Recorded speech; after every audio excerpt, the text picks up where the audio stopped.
The opinions expressed on this program are solely those of its hosts, guests, or callers, and do not necessarily represent the opinions of WTBR-FM, its management, other producers, or sponsors. Well, the Google Wallace didn't get herself ejected in the state final for some dumb stuff. Yeah, that's true. I don't want to say I dreaded showing up to this football game on Friday night, but yeah, we'll see what happens. Like, if you want to talk, you have to talk into the microphone. There we go. Mic to mic. I'm lost.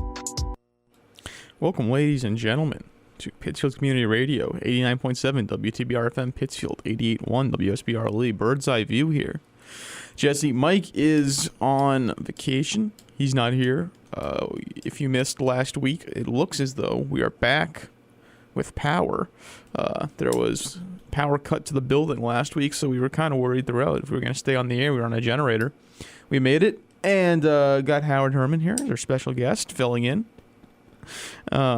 He's tapping his wrist. He does have a pulse. Right-hander out of the bullpen. Yes. How's your changeup? It's okay. I mean, you still got your stuff, but let's be real. You don't have a fastball like you do in your 30s. You know what I'm saying? Well, that's true. And so we as long as you move on and professionally, you have to develop other pitches. I'm saying you can't just depend on the fastball. Right. No. You have to you got to have a curve, slider, changeup, slurve. All the curve seems to be out of fashion these days. Everyone does a slider. At least in the majors. Well, yeah, but a lot of the really good pitchers throw curves. Sure. Nowadays, but the really good pitchers throw everything. Yeah, but nowadays it's all about velocity. Yes. And I think that's why you go through so many pitchers, because they all get hurt because they're throwing the ball as hard as they bazillion miles an hour, and it damages their elbow, damages their shoulder. Pitching strategy is also incredibly stupid. Like here's a scenario, right? Let's say you're up 0-2 in the count. What do they tell you to do? They tell you to waste a pitch. I hate that. And they might tell you to waste 2 pitches. Yeah. Everyone knows it's coming. It's so, especially, I mean, I feel like you don't see it as much in high school because there's much stricter pitch counts. Oh, I still think. But I see it a lot too, right? I see it in high school all the time. Somebody jumps out to an 0-2 count. You're throwing that pitch on the outer edge, trying to get somebody to chase. And most of them don't chase. Even the high school kids know not to chase. It's like, okay, so you just wasted a pitch or two, and now maybe you throw, like you said, a curveball, and it just misses. It is what it is. And now it's 2-2, if not 3-2, and all this. You're 0-2. Fire a strike, get him out, move on to the next batter. You are 0-2. You have the advantage. Mm-hmm. Press it. You don't want to give up the advantage if you're a pitcher. Nope. It's like if you're 2-0, and you're the batter, you don't want to give up that advantage. Sure. Yeah. If you're up 2-0, if you're up 3-0, yeah. You don't give the pitcher a free strike. Fine. You don't want to swing at something, get soft contact, and get out on a ground ball. I get it. But yeah, pitching strategy is not great. I've been a long believer in the old philosophy. If a pitcher is walking guys, 2 or 3 like that, if you're up, that bat stays on your shoulder until he throws you a strike. And once he throws you a strike, then you go. Sure. Well, this is a fine conversation to lead in today. It's just about the midpoint of the spring season. A lot of teams are right about 9 games. We're on the back end of the curve, because in baseball and softball, the cutoff date for Western Mass is the 14th of May, and that's not a month. And that's less than a month away. Right. So my thing was, most teams, you need 18 regular season games, and everyone's at right about 9. So and everybody's going to be right about halfway. And the ones who aren't are going to be playing like every other day because of that lovely April that we've had. Time is relative. It's how many games. So we are at the midpoint of the games, and things have somewhat started to crystallize, especially with regards to baseball and softball. Softball was maybe already a little more crystallized. Baseball, we started to see what's going on better. Lacrosse has started to figure things out. We are in a good place with all of that. Where we want to start? Let's start with Baseball, lacrosse has been softball has been a bit of a slow start this week, just not as many games are playing. Actually, before we get to baseball, I do want to mention we had a couple of milestone achievements last night. Reese Raymond for Greylock, she scored the 100th point of her career. They took a tough loss at West Springfield, 13-10. Westside is a very good team. It was a close loss on the road. It was like an 11 a.m. game, so they kind of had to get out there pretty early for that. It's a D2 program, so Greylock 13-10, narrow loss. But even still, I think that's the first loss of the season for the Mounties. They've been looking very good. Raymond had 5 goals in the game, but a girl for Westside had 7. So just kind of what are you going to do there? But she gets the 100th point of her career. It's interesting because Jeff Stripp, the coach at Mount Greylock, likes scheduling up. He does. It's good. And this is obviously a tough game that helps them down the road, win, lose, or draw. Correct. And they need to see that, just given what's at the state level. And then for Hoosick boys lacrosse, which got a good win over Lennox, Jaden Tatro got the 100th point of his career, and Max Griffin got the 500th save of his career. So very, very impressive milestones for them. And they got a win over Lennox. So it's 4 straight wins over Lennox for Hoosick. They have kind of had the millionaire's number after Lennox got them in the Western Mass finals a couple years ago. So Hoosick is doing pretty well. They have a game against Wacona coming up. That's going to be a huge game. Just maybe to see. That's probably going to decide who's the best team in Berkshire County. Hoosick and Lennox do play again later on, I believe. So, and Lennox was missing some players, but even still, that's a pretty impressive win for Hoosick. We'll see what happens down the stretch, but yeah, Hurricanes looking good, looking like they're trying to make it 3 straight Western Mass titles. Got those some due credit to those players. It's always funny when I read or hear that a goalie got his or her 500th save. You kind of hope they got it as junior or senior. Because if they got their 500th save as a sophomore, that means their team hasn't been real good, and they've faced a whole lot of shots early on. Yeah, Max Griffin did, because last year in Western Mass semis, he got 400 saves, and I covered that game. And he said, I was getting like 200 saves my first couple of years. Now I got like 100 saves this year. So he understood that there were far fewer saves coming his way because the defense had gotten much improved. But he also said, we're winning a lot more, so I don't really care, if I don't get these number saves, right? And that was something actually, because I did the story because Wacona's Fallon Renderer, who was their goalie last year, helped them to a Western Mass title, first in program history. She had something like 560 saves in her career. And so anyway, she said the same thing, and Kathy Budaj said that. She said, if you're the goalie at Longmeadow, you're maybe getting 100 saves in your career, right? She had to kind of deal with being under siege for the first 3 years of her career, and now it's a little better. But in any case, we'll move on.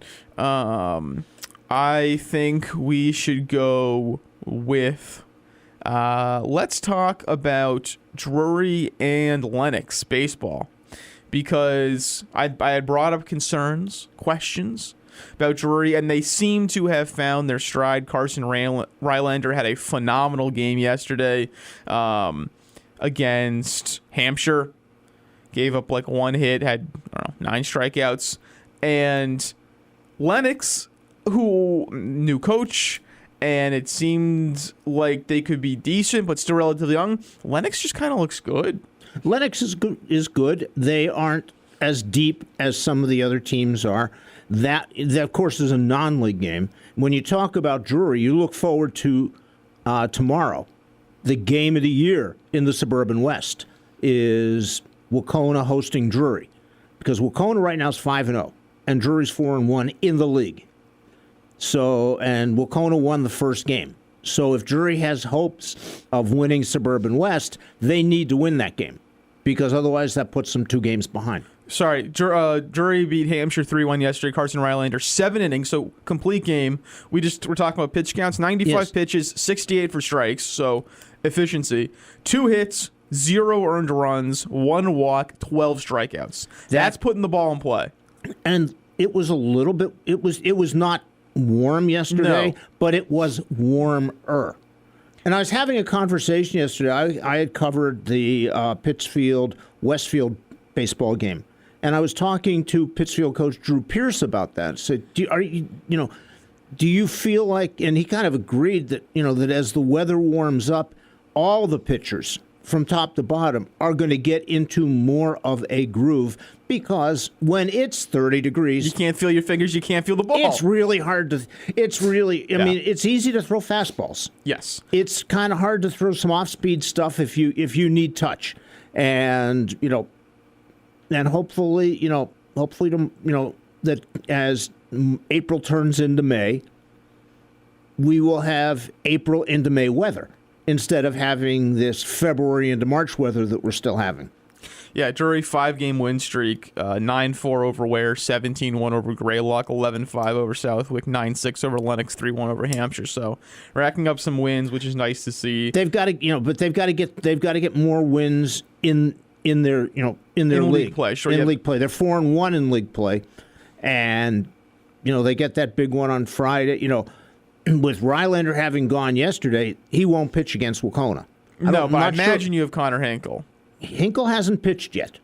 Hinkle's had some arm issues, so he has yet to pitch. Well, if he doesn't, I will say Braden Durant was very impressive against Lennox. That was a 9-6 win. He went 5 2/3 innings, gave up 9 hits, 5 runs, but only 1 run was earned.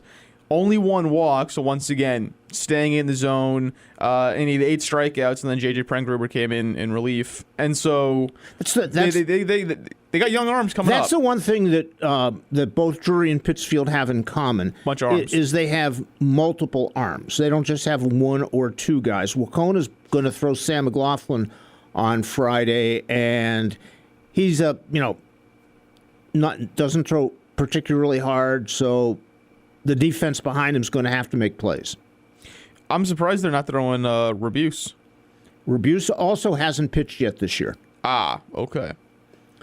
He's had back issues, and he's playing, but he's not pitching. And they are obviously, even though I'm sure Colin Parrott would love to throw him, I am sure they are also being overly cautious because he's a future Division I pitcher. I mean, the best player on your team can't do what he's best at. That's an issue. But also, I mean, that bites for a spectator, man. I want to see Connor Hinkle versus James Rebuse like that. That's a lot of fun. Then don't come. Yeah, No, true. You're welcome to come and bring a chair and sit next to me tomorrow. I believe I will be at a different game, but. Let's see. Oh, wait. Actually, this didn't happen last night. This happened earlier in the week as well, just because you reminded me of that. Lily Ferris for Pittsfield girls lacrosse got the 100th point of her career. Forgot to mention that at the top because that was a few days ago. Got that in a win over McCann, I believe. McCann got Pittsfield in the first game of the season. Pittsfield got the rematch. Moving forward, let's see. Monument got the first win of its year. Gus Luff had a really good outing. They shelled Southwick. Greylock beat Lennox 10-5. And Pittsfield still looks like Pittsfield. Circle May 7th on your calendar. That's when Springfield Central comes to Clap Park to play Pittsfield. Central 6-0. Pittsfield's 5-1. Both in the Valley West. That game could decide the league championship because Pittsfield's had little trouble with anybody else in their league, and that's a very good league. I was talking to Drew Pierce yesterday after they beat Westfield 5-0, which was a far cry over from the 10-0 run rule win they had in Westfield, when they scored 10 runs with 2 outs, which is crazy. Absolutely nuts. But he said, last year at this point, they had lost 2 games. He wasn't happy about that last year. So this year, it's different because we lost to they lost to Longmeadow, and they lost to Central. Two really good teams. I read that in your story when I was editing it, and I think I agree. I wasn't at the game against Longmeadow or Central this year, but it seemed like they beat because Central was better that day. I don't know if those two teams are better in general, but they were better that day. They got outplayed, and I remember last year they lost to, I think it was Belchertown. And you could they should not lose. They should not have lost to Belchertown in general. But that game, you could just tell they kind of no-showed it in his email. That kind of seemed what had happened. And so, yeah, they had some losses last year where you just kind of like, what are you doing? You know, what's going on here? Why did the kids not get off the bus? All that type of stuff. And this year, I mean, I think it helps that some of your pitchers are now seniors. But yeah, it just feels as though they are a little more dialed in, and the losses they have taken were because the other team was just better on that day. Well, the other thing is, it's something I used to tell my son all the time when he was playing Little League and Babe Ruth and stuff. You can lose or you can get beat. Yes. And they are, even though they both show up on the L column, they are vastly different aspects because you don't mind getting beat. You know, you tip your hat to the other guys. You move on. You don't want to lose. Well, and that's the difference this year is they've been beaten. They haven't lost. And that's basically what Drew was saying. And what's also been a huge improvement for them this year is Matt Egan. You know, just as I think he's probably their third best arm this year, and he has, you know, he's not a speedster like Jay Cody or Simon Melly, but he has, you know, I joked in the beginning, his off-speed stuff has changed, all that kind of. He is really just working it very, very well, and he's pitched a lot of shutout innings for them, and that's been invaluable. And yesterday, Cody could have gone the distance. He was at 70 pitches-ish, and he didn't pitch the seventh inning. The one thing, and we've talked about it here before, is that the Pittsfield coaching staff is very strict when it comes to pitch counts. And I suspect that if the weather might have been 10 degrees warmer, maybe he finishes, but no sense in taking any chances. No, and I mean, you have Auburn Friday, you have Wacona on Tuesday. I imagine they want to keep him and Melly well rested for those games. And Auburn's been okay. Auburn's not that good. They're not that good. They are a D3 team, so you know you'll see them come tournament time. But yeah, it's. I think Wacona is obviously the bigger one that they're more concerned about. And that Tuesday, actually, I'll use this as a transition. It should be an interesting day, too, because I believe that is when Lennox softball makes its dramatic return. They've basically been off for a week now just because of the weather this week. Yeah, they had a 2-week break. Monday the 13th, they were at Greylock, won that game 21-13. Monday the 27th, so 14 days between the two games. Monday they will host Monument Mountain. They were in the league the last 4 years. Now they're in the Suburban West together. And then on Tuesday they're at Taconic. Wednesday they're at Hopkins Academy. So when we said that softball team, some of you are going to have to play, 8 games in a row, that's what's happening. So next week they'll play Monday, Tuesday, Wednesday, and Friday. And it'll be a brutal week. You'll have Taconic, Hopkins, and Hoosick. And then Saturday you'll play Wacona. Well, here's a question. That's a rough go. I wonder how brutal it is to play games like that instead of practicing. I mean, I think they'd all rather just play games. And I wonder if the coaches and the administration and the athletic director at Lennox took this week off because it's vacation week. And they didn't want to, because I know of a team who had several starters away from their game because of vacation week. And I think that's an absolute no-no. Yeah, it's true. It means that you're not. I mean, yeah, they don't have a deep team. So if you're out one or two kids, you can really be in trouble there. So maybe it does make sense. Yeah, and I've long felt that if you are during a vacation week going on a school trip, I read that Mount Greylock has kids in Argentina right now on a school trip. I'm fine with that. It's an academic exercise. Teachers are going. It's approved by the school. But if mom and dad are taking you to Disney World for the week, that's not right. We're going to take a little bit of break, and then we'll come back with some more softball. So keep it locked here on WTBR and WSBR.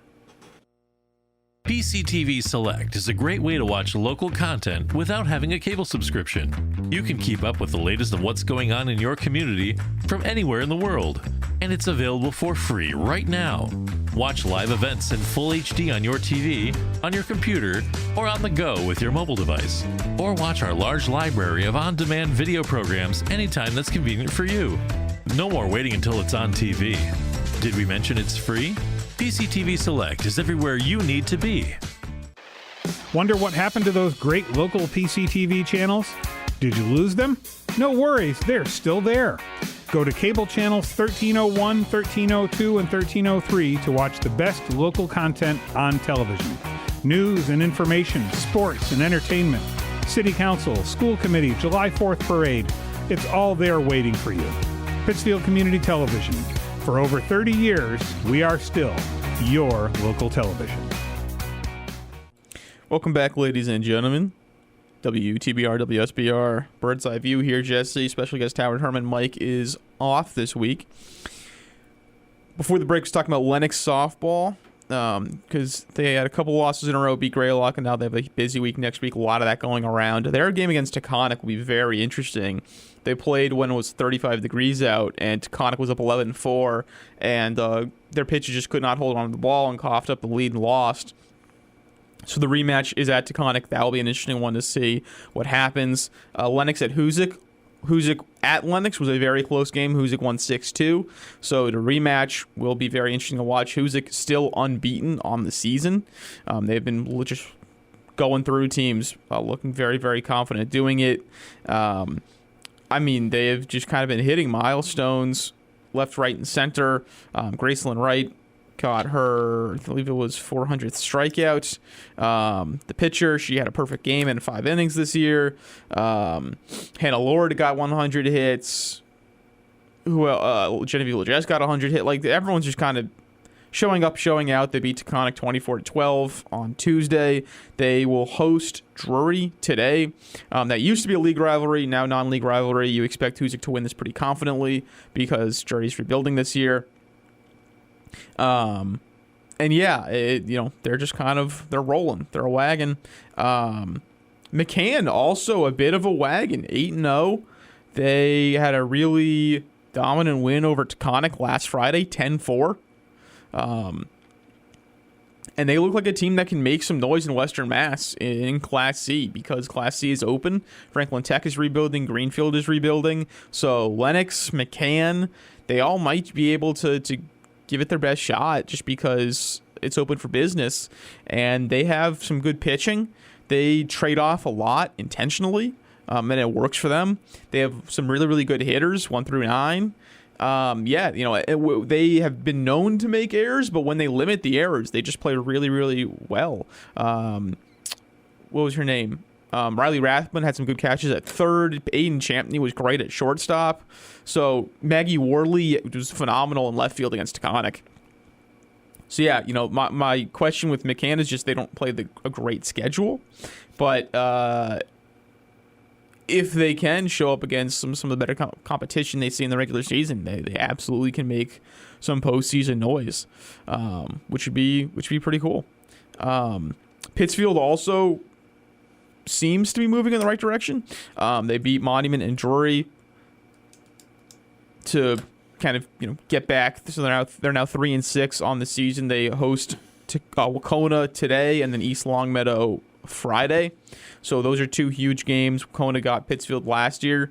So that'd be very interesting to watch because Wacona has looked pretty good. Just be interesting to see where PHS is at, given that their wins have come again against non-league teams. But Wacona is a pretty good non-league team. It has been a year where it seems to me that no softball team has really become dominant this year. Other than Hoosick, I would agree. Yeah, and and it seems to me like they're the only they're the team that has the best chance to do something when you get to the end of May and June. Hoosick and everyone else is how I look at Berkshire County this year. I would look at Hoosick as I expect you to make the Western Mass Final, and I think you can make the Final Four. I expect you to make the quarterfinals for sure, but I think you can make the Final Four. Everyone else, I'm looking at you're pushing around to 16. Like maybe given the right path, everything works out. Wacona, maybe Lennox can make the quarterfinals if everything breaks their way, but as of right now, it really does feel like Hoosick and everyone else. And we should be getting ready to either Friday or next Tuesday get our first power ratings from the MIAA because we're about due. I have been saying the same thing. I imagine just because of the delay, the rain and all that kind of stuff, the weather, they've been pushing it back. But they can't push it back because you still only have 3 more weeks coming up till the end of the regular season, 3.5 weeks. So you need to start doing them so people know where they are. Yeah, I agree. I have been looking at the MIA site. I feel as though it's probably Friday, Tuesday at the absolute latest where we will get them. It will be interesting to see where Pittsfield is for baseball and softball because the last 2 years they were in D4. Now they're in Division 3, so that's going to be higher. And Pittsfield was the number 1 seed in D4 last year. Now we're going to see how that power rating holds up. But in lacrosse, the last 4 years, Pittsfield has been in D4 in the smallest division. Now they're in D3. So it will be interesting to see. Pittsfield boys are having a tough season, but the Pittsfield girls have been on a winning streak. It'll be interesting to see, where they are ranked in Division 3. They're looking for their first trip to the statewide tournament under first-year coach Molly West, first-year assistant coach Jerome Edgerton. So that'll be interesting. They did get Ella Kroboth back, which is huge because they now have 2 legitimate scoring options with her and Lily Ferris. And then you add in Addie LaFerrier, a couple other players, and their offense has been doing pretty well, especially in league play. But, yeah, the power ratings will be really interesting to see just because I'm very curious to see where Pittsfield baseball stacks up, given that last year they were the 1 seed in D4, and now you move to D3, and those power ratings aren't going to be as potent. And so, how you're in the best league in Western Mass. How is that going to help you stand up rating wise against the rest of the state? Well, I think Pittsfield's got the one advantage Pittsfield baseball has is that 4 of the 6 teams in the Valley West are Division I schools. Minnechaug, Central, Pope Francis, Westfield. Or 2. They are all above them. They're all above. No, that's a big help. That's a big help that they're all above them. Yeah, Chaug and Westfield are D2, Pope and Central are D1, and then Taconic is D3 like Pittsfield. Yeah. So I think that helps them out in that area. Sure. No, 100% it helps them out. But, they were in basically the same league last year, and they were so. You know what I'm saying? It's not as though... It won't help them as much this year because of where they are, right. Whereas last year, put them right at the top. It put them right year. At the top, yeah. But I can't imagine without having, and I'm not a math guy, and I don't do this, and I don't sit at home and do all the permutations.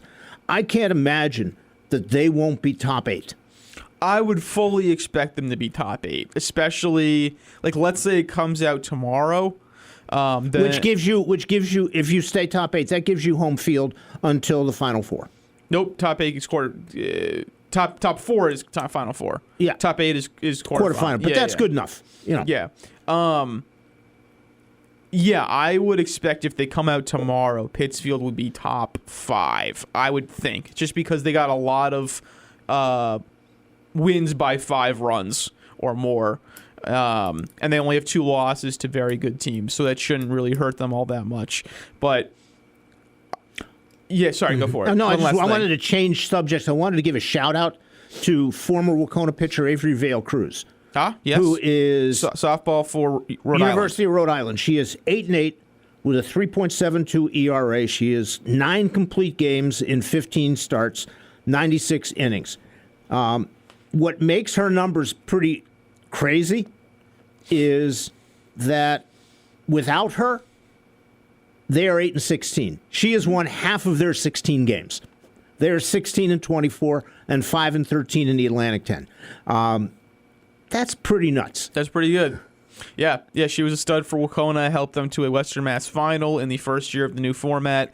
In the first year of the statewide, led them to the Final Four. They lost to Amesbury. I was at that game, and she was still great. You knew she was going to Rhode Island, and the Amesbury pitcher was going to Northeastern. So it was a pretty fun matchup. I wonder if they've ever faced each other in college. Yeah, that'd be really funny if they did. It was a weird decision by the Amesbury coach. He started somebody else. else. Wacona shelled the other girl, and then they put in the D1 commit. So I don't really know what she was doing. But anyway, thank you all for tuning in. Some big games coming up, like we said. Got Wacona Pittsfield baseball coming up. Got Wacona Pittsfield softball tonight at PHS, 4 o'clock. Might see you there. So have a good rest of your week. Mike will be back next week. And enjoy the warm weather. Take it easy.